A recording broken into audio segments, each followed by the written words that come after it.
Hey you, what up? Welcome to my channel, welcome back, I'm Maryam. Today we are going to be talking about the new Makeup Forever HD Skin Foundation. This is supposed to be an undetectable long wear foundation, and I did talk about it briefly in my previous video, but a lot of you guys wanted to see its own separate review and an actual wear test on my oily AF acne-prone skin. So today we're gonna do just that. We're gonna get to the bottom of this. Is this HD Skin Foundation worth your time and money? Did we actually need to improve the Ultra HD foundation, the original one that this is based off of? All of these questions I am going to be answering, and of course, be sure to watch until the end for that final first impression verdict. Also, don't forget to subscribe if you aren't already, hit that notification bell, and now let's get into this review and wear test. Makeup Forever HD Skin Undetectable Stay True Foundation. Are you too good to be true? Or are you?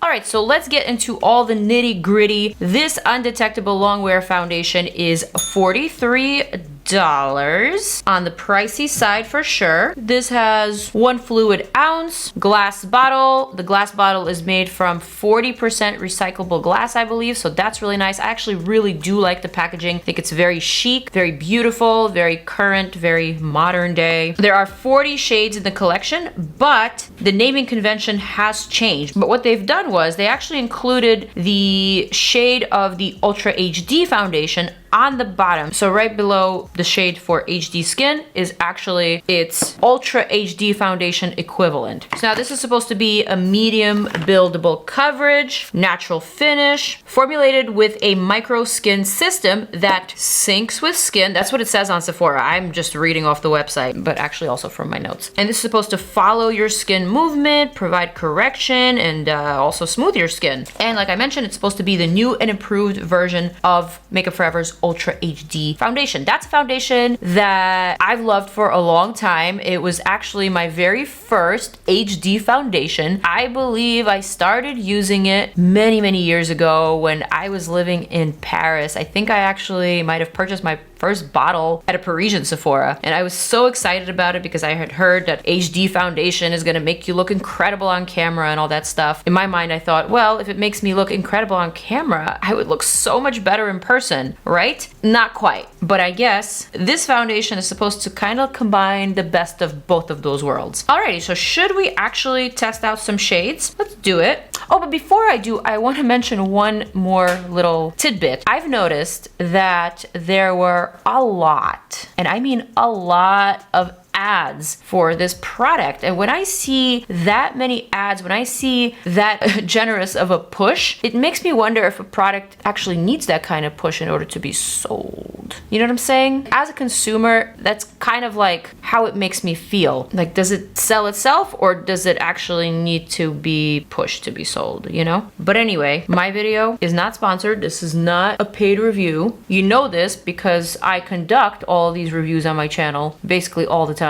And this is what I do. And I'm gonna show you exactly what it looks like so that you can be the judge of how undetectable this is. All right, first shade is 2Y20, and it is corresponding to Y305 in the Ultra HD. This is what it looks like. This is the shade that I wore in my previous video, and it seems to have looked fine. Perhaps it's like a little bit too yellow, but I don't mind that. My neck compared to my face, well, first of all, it's a lot darker. It's a lot more tan. This is my natural skin tone. This is just, I don't know, years of doing the wrong stuff to my skin that has made it this color. But what I like to do is generally match the vicinity of my neck. Also, remember that animal from my previous video? Looks like it's dissipated. All right, next shade we have is 2Y30, equivalent to Y345 in Ultra HD. I believe this is a shade that I do wear, but I don't know. This looks very orange to me. Like, I don't know if this actually reminds me of the Y345. I don't remember it looking this saturated and just like this intense. It just makes me want to like tone down the saturation on this shade. Like, it does not need to be this orange, ma'am. All right, shade Y340, equivalent to Y405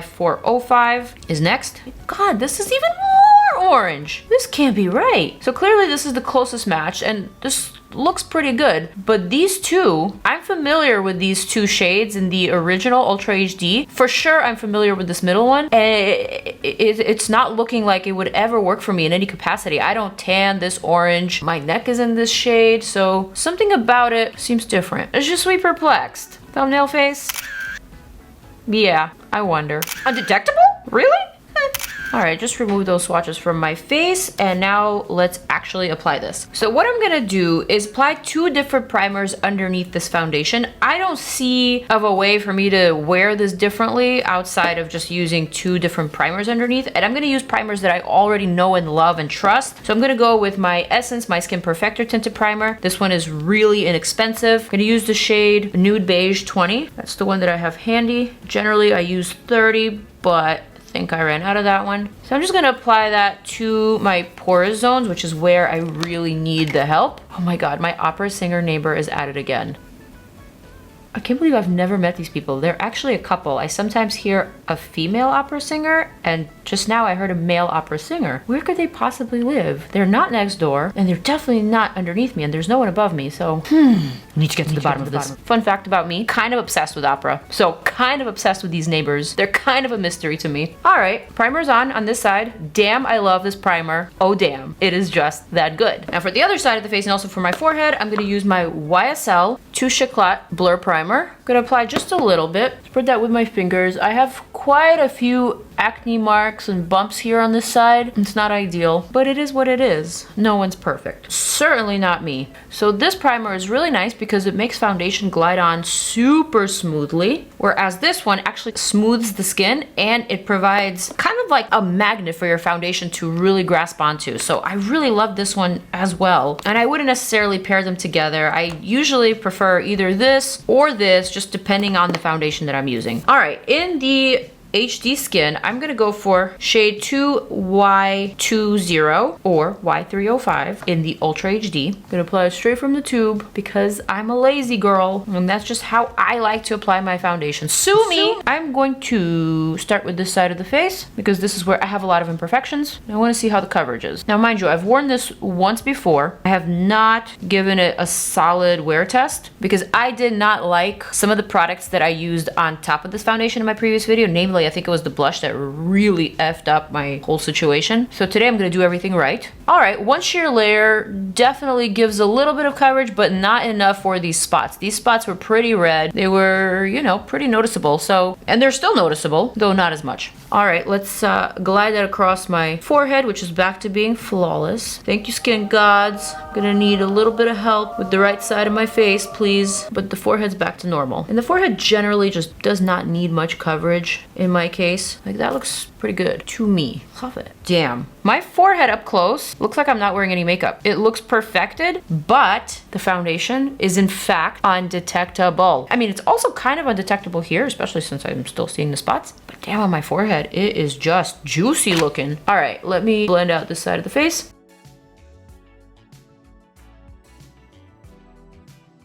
One sheer layer on this side of the face. Looks flawless in my monitor. And it looks pretty damn good up close. Hasn't really enhanced or maximized my texture here that I'm not so pleased with, which basically consists of some open pores and also acne scars. Like, why are they both in the same area? Not great for me, but great for these foundation reviews because it actually gives you a chance to see what these products look like on problem zones. So this looks pretty good, I gotta say. It looks pretty good up close. I'm not sure if I need to build up this side of the face, but I think I'm gonna do that here. It needs it. It needs a little bit more help. So, do you detect any foundation on my skin? Well, I know you have foundation on, so it's not, you know, it's not fair, but I think it's pretty good actually. Yeah? You like it? Yeah. Forehead. It almost looks like a filtered effect, but not turned on all the way. You know what I mean? I like that. You know what I like about it too? What? That sometimes you wear foundation and it actually is yellow. Okay. I felt like that it kept true to your tone. You know what I mean? Like sometimes when you wear it, especially full foundation, has that creamy, oily consistency that can kind of look like something's on your face, and if you start sweating, it just looks like you're a wet tire. I don't know where that came from, but I like it. But this doesn't look like that. No wet tire look. Yeah, it's nice. Thanks. Well, I guess you liked it. No wet tire look. All right, I am gonna build up this side just a little bit more. I'm gonna turn up that filter, hopefully all the way, because I need it here. Oh, okay. And with lighter stippling motions, looks like I am able to successfully build up the coverage here, exactly where I need it, and maybe kind of blur that in other areas. I like that. Did you see that? That was pretty satisfying. I will mention that with the second layer of foundation, I actually do see foundation. Sure, it's covered my imperfections, but it is looking a little bit thicker and heavier. Not bad though, definitely not bad. Close-up time. All right, this side of the face, this side of the face. You see how the full coverage actually looks a little bit makeup-y? Yeah. And now the forehead, pretty damn nice. And now this hasn't even been set with powder, but it looks really natural. Moving right along to some concealer, which obviously I could have concealed those spots by spot treating them, but I just wanted to see how well this foundation would build up. But I really do like that one sheer layer of coverage more than the full, because I'm not really going for like full coverage nowadays. I want a skin-like finish. I want something that's approachable, that's pretty, that looks like I actually have good skin, you know? Using this Elizabeth Arden Flawless Finish Skin Caring Concealer, blending it out with my Rare Beauty blush, blending that out, blurring that out. Now it's time for powder. One size, as always, just setting my concealer and my pore zones in place. And now for my all over powder. Stop this video and guess which powder I'm gonna use. You guessed it, Charlotte T Airbrush Flawless. Shade 2 is the shade that I use. Sometimes I use 3. Sometimes I even use 1 for my under eye, but shade 2 is what it's gonna be today. I'm gonna seal the rest of my face. This is an IT Cosmetics Heavenly Luxe French Boutique Blush Brush number 4. I like to use it for my all over powder application because it's so soft and so gentle. Now I'm gonna bronze up with my Dior Quad. This has been unavailable for so long, and it's annoying because I am about to hit pan on my favorite bronzer, and I really need them to restock it ASAP. I'm just gonna add a little bit of dimension, a little bit of color, basically the shit that I always do, a little bit of sculpt. Got this really pretty new blush from Persona Cosmetics, and it's this gorgeous, gorgeous shade of pink. And this is vibrant, and I love these types of shades on me. So dainty. So let's see if I can just add some right on top. So pretty, holy shit. I love Persona Cosmetics blushes. They are so gentle, so beautifully pigmented, but easy to apply, easy to buff out. They don't add any additional texture. They're just mwah. All right, and I guess for the highlighter, I am gonna go with this shade here, also from the Dior Quad. Not really a highlighter, it's just like a bit of an illuminator. See, it's very gentle. Add some here too, because I've been getting into the habit of highlighting my jaw. I saw it on TikTok, and now I'm always doing it. You can't really see it really, but maybe a little. All right, let's curl the lashes. Let's actually make this a worthwhile look. Maybe the swatch model will take me out for tacos. I'm gonna use this MAC Fall Slash Maximizer. This is false advertising. It's not actually for your false lashes. It's just a lash primer. I'm gonna prime my lashes with it just to see if anything happens. All right, and while we're at it, I'm just gonna use this MAC Stack Micro Brush Mascara. I got rid of the one with the mega brush because it was just not worth it for me to keep it, but I kept this one just for an additional trial with this primer. Seems to be a good match actually. Doing a pretty good job of separating the lashes. All right, lashes are done. Wow, I kind of really like my lashes. I don't know if this is going to work on me, but since I'm wearing a wear test, might as well wear test this MAC mascara. So let's see. All right, for the lips, I'm gonna go for this Fenty Beauty Pro Kisser Luscious Lip Balm in Latte Lips. This has been one of my favorites lately. They're like a hybrid between a gloss and a lip balm. I love it. All right, so that is your look for today's video. Let's judge the hell out of it, shall we? Up close, the skin looks really, really nice. I am noticing just a little bit of settling into some of my fine lines here and some acne scars, so it is a pinch clingy. It could potentially not be compatible with the powder because I didn't really notice that before I applied the powder, which is strange because my Charlotte T powder is my trustiest one. Usually doesn't happen. But anyway, on this side of the face, I'm noticing kind of the same phenomenon. The acne spots, although are not as visible, I still see them somehow. It's almost like I've added product on top of them. Like I was able to dim the light a pinch, but I still see them. And that is with 2 layers of foundation that at first looked really, really good and high coverage. Now, I don't know. I'm gonna have to show you a close-up. The forehead still looks amazing. Let's see. All right, so let's start with this side of the face. I mean, you can clearly see the bumps. They're there. They are not gone, sadly. This one in particular looks very alive and well. Forehead. Got forehead, though. And here's the side of the face. I think there's like a little bit of like settling here. I don't know, but still, that's literally me picking, being so close to my skin with this phone camera. And I told you already, this phone camera has that contrast problem. I think it makes things look worse than what it is. But anyway, this is what it looks like in the phone camera.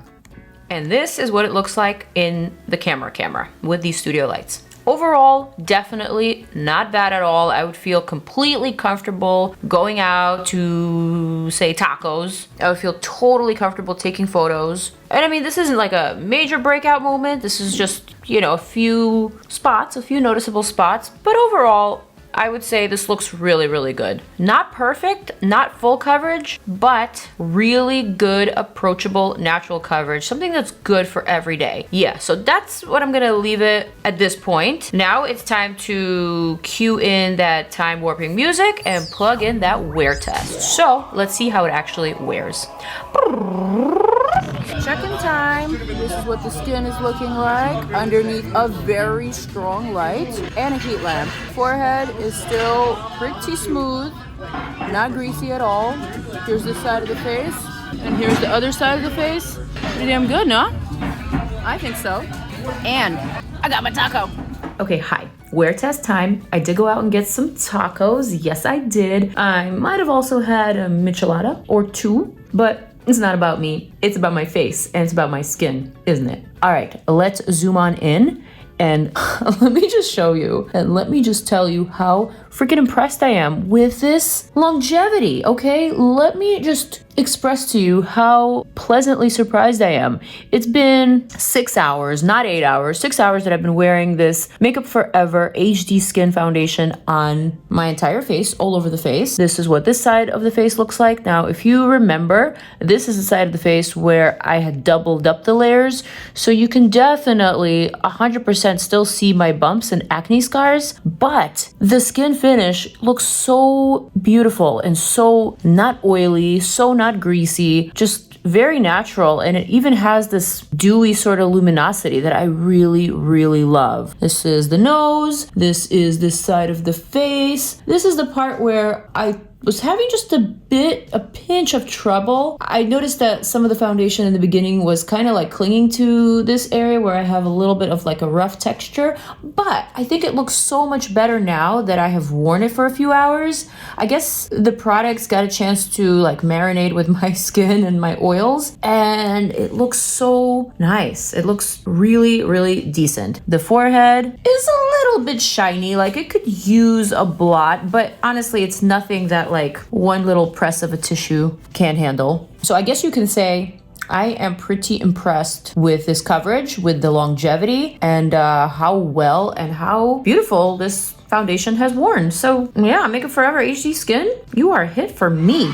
This is definitely impressive. Now, sadly, I can't say the same thing about this MAC Stack mascara. I only applied the mascara on the top lashes, but you can clearly see that the product has rubbed off under my eyes, and basically it's not a formula that I can get behind, sadly. But anyway, really truly pleasantly surprised with this Makeup Forever HD Skin. I'm actually not really surprised because I was expecting really good things. I've heard good things, and generally I expect really great things from Makeup Forever. So this is definitely a foundation that I'm going to continue reaching for. This shade does work for me for my current palest skin tone. I will probably need to get a better shade match for the summer, but right now I am really, really pleased. I am very happy, and I gotta say, this hit the mark. This definitely checked off all the boxes. So that is my review. That is my wear test. That is my story. I am sticking to it. And now I am gonna go wash this face and head my ass to bed. I love you guys. Check out more videos over here, and I'll see you in the next one. Mwah. Peace.